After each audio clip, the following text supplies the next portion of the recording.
Bergarako seminarixoa ongizatearen inguruko gogoeta eta parte hartzerako plaza bihurtu zen urtarriaren 15 eta 16an Gipuzkoako Foru Aldundiak eta Bergarako udalak antolatutako ongizatearen plazaren eskutik. Osasuntsu zahartzea, elikadura osasuntsua, teknoadikzioak, bakardadea, osasun mentala eta ongizatearen zientzia izan zituzten hizpide hainbat hitzaldiren bidez.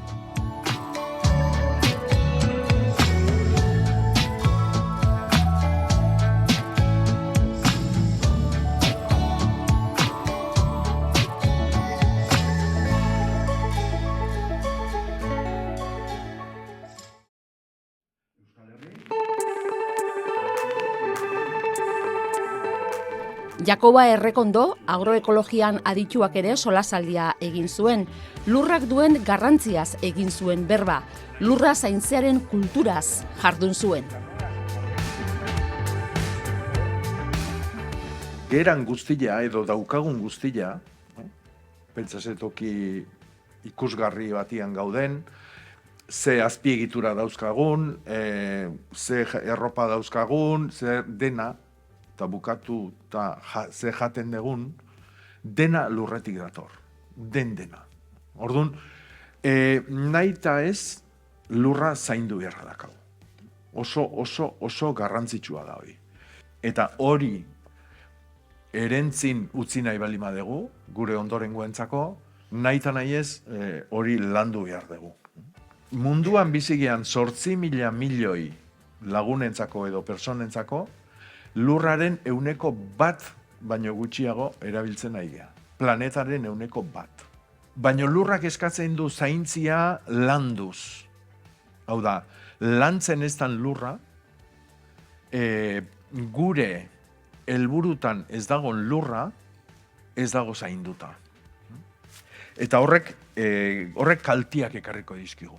Kultura, kultibare hitzetik dator, latinetik, eta kultibarek esan nahi du zaindu eta landu bilak batea. Orduan gu lurra lantzen nahi geanean, zaindu ere egiten nahi gea. Kulturak, lurra lantziak, nekazaritzak eman digu denbora, lehenengo gauza, oso importantia da. Kultura bakoitzak bere paisaia sortu du. Ez da inolare konparagarria. Orduan, kultura batez ere paisaiai lotutako oinarri bada. Euskaldunak gudanok hartu eta emango bagin ginuke ez dakit nungo beste munduko toki batea, ez ginake euskaldunak izango. Euskera zingo genduke agian, baina ez ginake euskaldunak izango. Gure kulturaren zati garrantzitsuna galduko genduke. Han beste elikagai batzuk egin behar dira, beste erabatea. Orduan, gure ezaugarri nagusi galdu egingo genituzke. Lurraldiaren edo paisaiaren edo lurraren jabego publikoak izan behar du garrantzia. Eta gure kasuan, Gipuzkoako kasuan adibidez, oso importantia dira hor parkiak. Jaten degunaren kalitatea lotu behar dugu gure maila intelektualarekin. Oso importantia da pentsatzia zer egiten nahi gean gure janari jakin.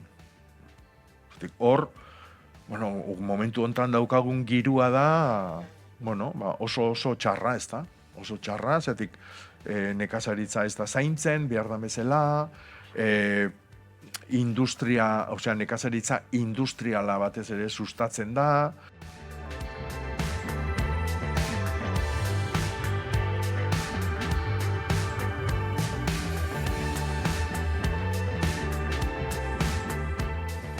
Bi gauza oso importantiak. Bat, mundua salbatuko dugu janez, hau da, guk daukagun arazo ekologikoa eta toki askotan ekonomikoa baita ere janez eta ondo janez salbatuko dugu. Eta bigarrena, esaten du, jatia dala gaur egun egin dezakegun ekintza politiko importantena. Eta Euskal Herria etortze balimagea, dudi gabe. Gure ekintza politiko importanteana da jatia. Ze jatia da klabia. bertakoa erosi, bide motzak indartu, bierdana ordaindu, edo gehiago ordaindu. Hoi oso importantia da. Zergatikan, justu aparkatu eta zokan onduan, baina ez dut denboraik euki barrua sartzeko ikusteko hemengo panorama zein zan. Baserritarrik bazeon edo. Entzatik, horrek ekartzen du autoestimua. Bai, nekazarina, baina baitare bezeruana, ez da? Edo bere elikagaiak jaten dunana, ez da? Autoestimua, emozioa, leheno aipatu duguna.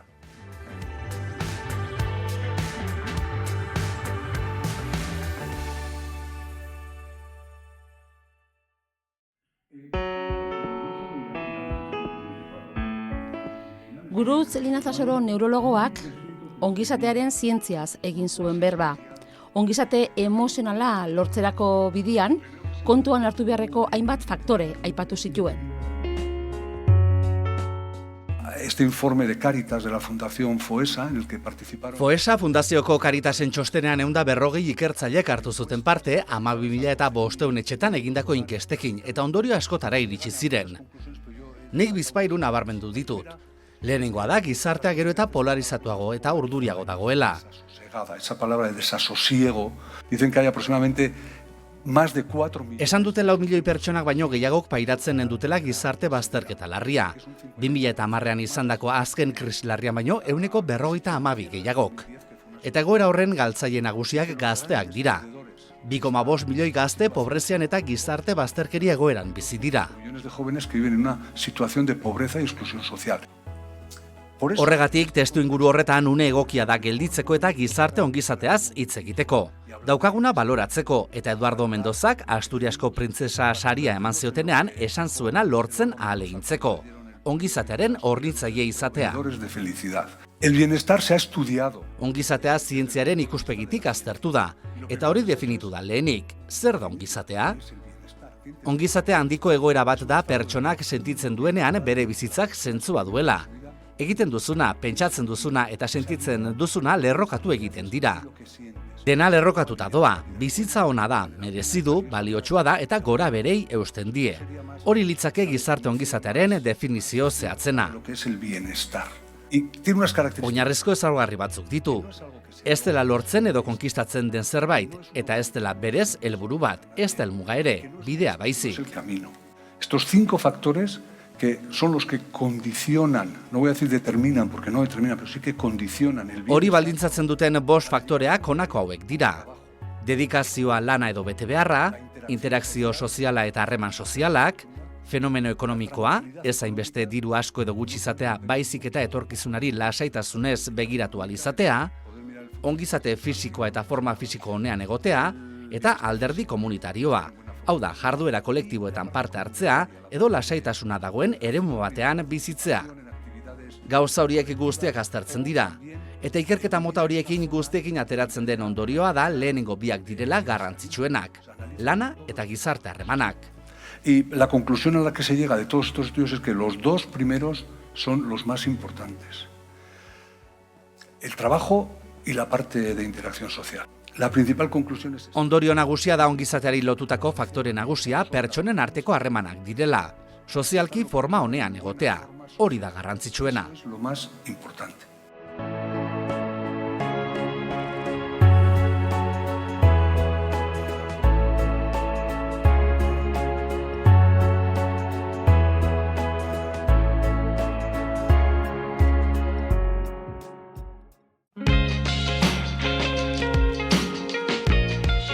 Teknologiaren erabilera arduratsua eta osasungarria sustatzeko, Altxaburua kolektiboko kidekin topaketa egin zuten.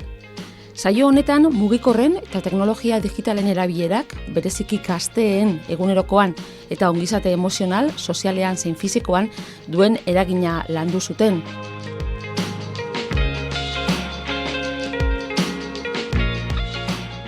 Sarotzeko 5 guraso friki duela 7 urte elkartu ginen, esan genduan, zerbait egin behar de gure txiki hauek teknologia munduan askarregi sartzen nahi dialako, eta batez ere smartphonea askarregi eskuratzen nahi dialako. Horrek ez du esan nahi, ojo, importantia da, gu mugikorren kontra gaudenik, eta teknologian kontra gaudenik, ez da gutxiago ere, gaude erabilera oker baten kontra. Eta 12-11 urteko ume batek ezin du, biologikoki ezin du ondo erabili. Orduan, goazen atzeratzera mugikorren momentu hori zergatik, mugikor propioa daka momentutikan erabilera gorakada egiten du eta erabilera okerra baita ere. Oin gurasuoko bai pantailekin eta sare sozialekin erlazionatuta informazio pilo bat dakagula. Bale, informazio hori orokorrian nik uste dut ondo dagoela, gurasueko ondo erabiltzen dabe eta informazio gehiago dakat, eta bebai dabe askoz behar duratu hau umien zaintzan eta emozioen kudeak eta hortan bebai, hor asko ikusi dugu, eta gero, desinformazioen bebai pixkata diegon biagarela. Nik esango nahi COVID garaiatik ona batez be, igual osasun mentaleko arazoak bakora odoia zela, ez da? Antxedate, depresio, gai desberdinak ikusten bagoiaz, eta poliki-poliki igotzen doiaz, ez da? Kontsultame gehiago ikusten dugu, eta igartzen da, ez? Beste zea bat. Nerabeak gizarte, esango nuke, hiperkonektatu bateko zati bada, bai? Orduan deno gaude konektatuta. Oraintxe bertan ere, estatu batuetan zer gertatzen den, tita baten dakigu, bai? Eta ikasleek, nerabe kasu honetan ere bai informazio hori eta asko ze gehiago daukie eskura. Zoritxarrez nik bai somatu dugu ikastolan hainbat nerabe bakarri sentitzen diela, bai? Eta zoritxarrez beraien bizitza soziala mundu digitaleko parte bat dala, ez? Edo mundu digitalean ikusten dutenarekin bat egiten dutela beraien hobiak, beraien ez dakit, ez? Mito hori edo pertsonaia figura garrantzitsu bat, ez? Eta bai estereotipo hiek apurtu egin behar ditugu. Geroz eta ingreso gehiago daude, bintzatek ikusten jutunak gero zuek ez dakit, ere murtan baita muitzezaten edo, baina patologia dual deitze jouna, bai? Honek esan nahi du, daukala batetikan adikzio bat, normalen sustantzia batekin izaten dana, baina azkenen hiperkonexioa hau edo mobilan erabilera gehiagizkoa hau edo internetana eta bar, adikzio forma bat ere konsideratu genezake, berez azkeneko DSM-an adikzion komportamental bezala sartzen du. Eta dauka beste alde batetikan beste mota bateko patologia psikiatriko bat, bai? Bai batez behume txikixetan ikusten duguna da hizkuntzan atzerapena. Hori eta asko hasi da, Gainera garitz egiten 0 eta 3 urte bitxarteko umietan, ez ebela pantailarik erabili biako. 0 minutos, ez? Eta bai, bagabiz ikusten erabiltzen dituztela, eta horrek, eta egongo dira beste eragile batzuk bai, baina bai eramaten dabela diagnostiko gehiago, hizkuntza atzerapenan diagnostikora. Gero bai emozioen kudeaketan, hor bai oso erreza da, kasketa bat dakan ume bateri, mobila ipintzia eta sigiruan isilduko da, baina karo, hor ez da bizerakusten emozio horrek benetan identifikatzen, ulertzen, eta kudeatzen. Elikaduran, bai, eske gauza pilo batian, ikusten du zeraginak. Aipatuko nituzke bideo-jokoak, ez diela mobilak, baina bideo-jokoen mendekotasuna izugarri izan da mobila baino lehen, ere bai. Hain hiperkonektatuta zaude, hainbeste estimulu aldi bere naizte jasotzen, intensidade bat esango dugu, ez neurrik oso txikik, inkluso, zerbait konkretu egiten naizeanen, normala da aspertzea, eta inkluso logurea sartzea. Nik uste teknologia oso instrumentu erabilgarria dela, baina sare sozialak eta erabiltzen ditugunan bideojokoak eta hola da askotan bai ikusteko beste pertsona bat eredu hartu dezakeguna edo entretenimenduako edo zer gauzetarako, baina pixkat beste posizio baten kokatzeko gure burua eta batzutan pixka jetxi marreboi, deseroso egite zaigunakin baita egoten ikasi, eta hortxon. Ikusten mogu erabilera handi badauela, pixkatxo bat gidatu itentugu, zela guztizken du ez duengo bapatian, zati, helburu errezak, hori da, helburu errezak saiatzen gara ipintzen, eta poliki-poliki berabilera egoki horretara jutera, ordu asko baldin badako, gesten jun, segun zesare sozial ikusten da ben edo, pixkat, hausnartu erain, ez da, askotan. Eske batzutan zesaiadan limitiak ipintzia, 12-13 urte da azterrenean. Limitazio bat eraginkorra izateko, batzutan, inkluso, lorpen bezala izan behar dula. Orduan, ez dakit, asteen zehar txuko unite baldin behar duzu hau, daukezu, ordu bete, zu nahi dezuna egiteko, pantalla hau, eta sare sozialak nahi dezuna ibiltzeko, bideo bat ikusteko. Gaur da eguna, Zarautzeko ikastolan mugimendu hasi genduan lekuan, DBH-3 oraindik daudela 12% mugikor gabe. DBH-3, dia 15 urte inguru. Eta hortik dana, bera, datu onak. DBH-2 egongo dia 95% gabe. Horrela dijoa. Karo, erreixa izan da? Ez.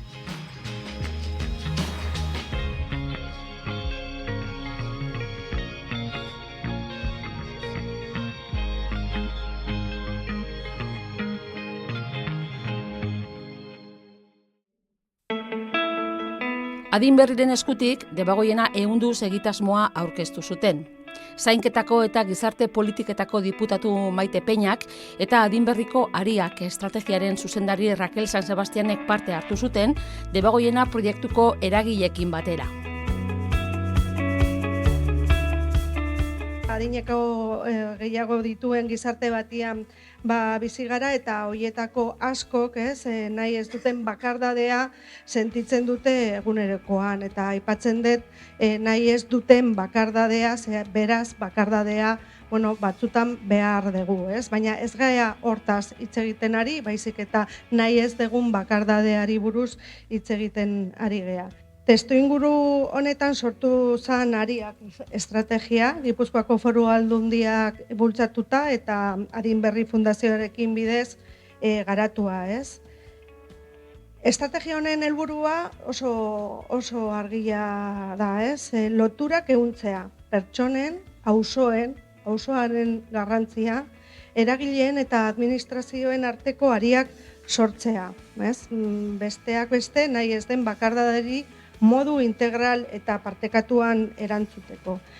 Debagoiena baiaran egin den inkesta, kanpora begira egin den lehen ekimena izan da, eta bereziki azpimarratzekoa da egindako azterketa lana. Inkestari erantzun diotenen 22,3 adierazi du askotan edo beti bakarrik sentitzen dela. Bakardade sentimentuaren maiztasunari eta intentsitateari dagokionez. Eta hoien artean 9% intentsitate handiko bakardadea bizi du. Eta 21% ertaina ere bada.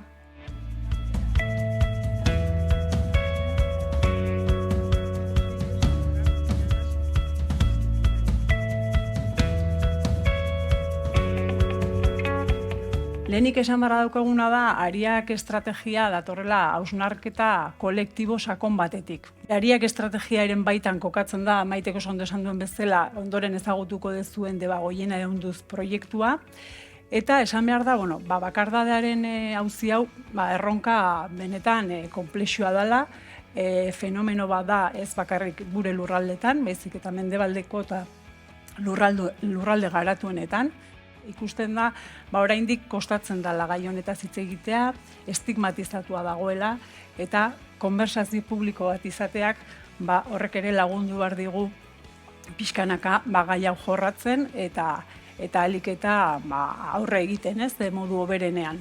Beraz, ariak estrategia esango nuke ardatze nagusiak dituela prebentzioan, Gipuzkoan, Maitek esan duen bezala, 2019an deialdi diru laguntza baten bitartez, ikerketa bat egin genuen, Matia Institutuak egin zuen, bakardadeak izeneko ikerketan, eta han Gipuzkoako biztanlegoa, 55 urtetik gorako biztanlegoaren artean, ikusten zen, 20% pairatzen zuela bakardade egoera hau.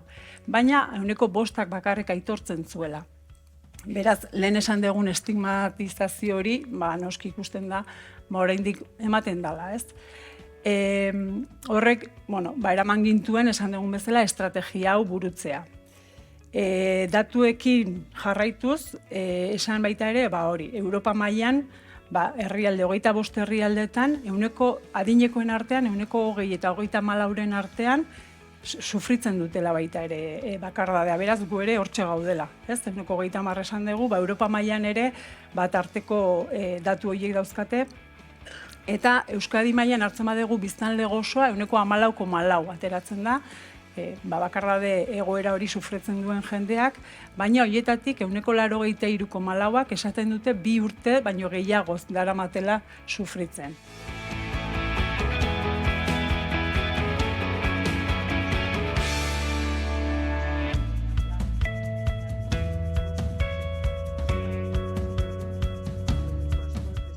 Debagoiena ehunduz bakardadearen korapiloa askatu proiektua esan den moduan aria estrategiaren lehenengo ekintza planeko diru laguntza batetik sortu zen. Kasu honetan proiektu traktorea deitza jako. Lehenengo aldia salako olako proiektu bat martxan jartzen zana eskualde mailakoa eta nolabait gure dana da eskalatzea eta beste eskualde batzuetan olako proiektuak abiatzea. Debagoiena egon da, herri guztiek egon gare, parte izan gare ariaken parte hartu izan dugu, bai herrixek, bai teknikoki, bai politikoki, bai eragileen aldetik.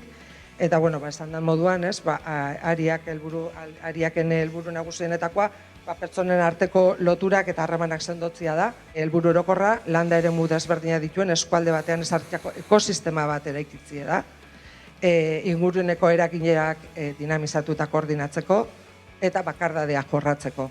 Eta horri esker, bakardade horrei aurrea hartzia eta aurre egiten laguntzen dituen ekintzak eta eragileak identifikatu eta ditugun baliabideak eta zerbitzuak optimizatzeko. Gauzia besta gauzak asmatzia baizik eta daukaguna optimizatzea. Hau da, hobeto erabiltzea.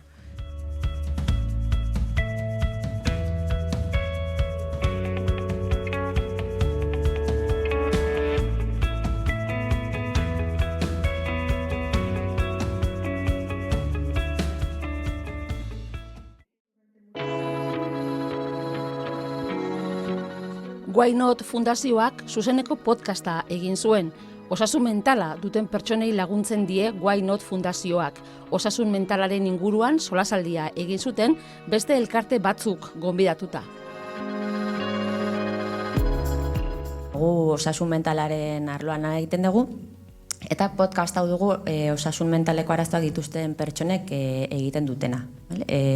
Oraintxe 15 zentro ezberdinetan gaude, Gipuzkoan zehar, eta, holako abenturetara ere beti gonbidatzen gaituztenean animatzen gara, eta, horrela ere gaur zuek ezagutuko gaituzue.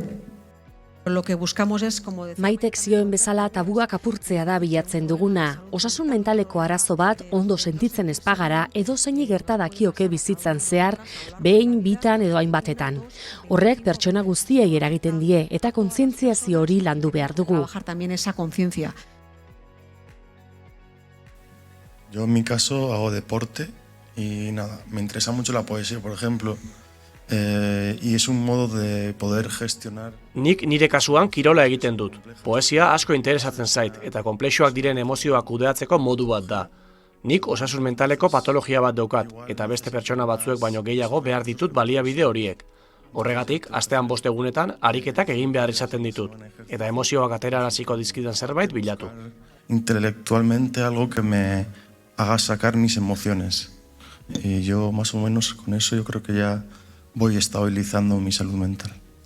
Yo, me gusta el deporte y me baso sobre todo en el deporte. Kirola gustatzen zait, eta batez ere, kirolan oinarritzen naiz.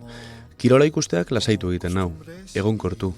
Horrekin lotutako ohitura batzuk ditut, eta ohitura horiek aplikatzen saiatzen naiz. Ez dut aparteko gauza berririk egiten. Ohituretan oinarritzen naiz, eta oreka bat mantentzen dut modu horretara. Y mantener un equilibrio. Nosotros somos de Fundación Goyeneche de San Sebastián y estamos en el Garagune de Bergara. Gu Donostiako Goyeneche Fundaziokoak gara eta Bergarako Garagunean gaude. Gaur egun 14 erabiltzaile gaude eta azkenean saiatzen gara eta neurri handi batean lortzen dugu guztion artean inklusioa lortzen. Gizarteak gu entzutea, ikustea eta komunitatearen parte izatea. Escuche, que se nos vea y formar parte de la comunidad, ¿verdad? Aitameni Ospitalak edo Ospitalara Fundazioa Euskadik lan linea ezberdinak ditu eta horietako bat osasun mentala da. Eta, gaur egun daukoen zerbitzuetatik bat ospitalian bertan hartatzen ditugun pazientetaz aparte arlo komunitarioan be lan handi zeitzen dugu. Gaur egun guretako arlo komunitarioa da garrantzitsuena edo garrantzia gehien ematen dotzagun zerbitzuai. Terapia okupazionalak eitzen daulan pertsona bakoitzan gaitasunak eta zailtasunak edo beharrak ebaluatzen, ez? Eta zailtasun eta behar horrek identifikatu ostian, ikusita ze gaitasun daukon, saiatzen gara helburu finko batzuk markatzen, beti erabiltzaile edo pazientiakin batera.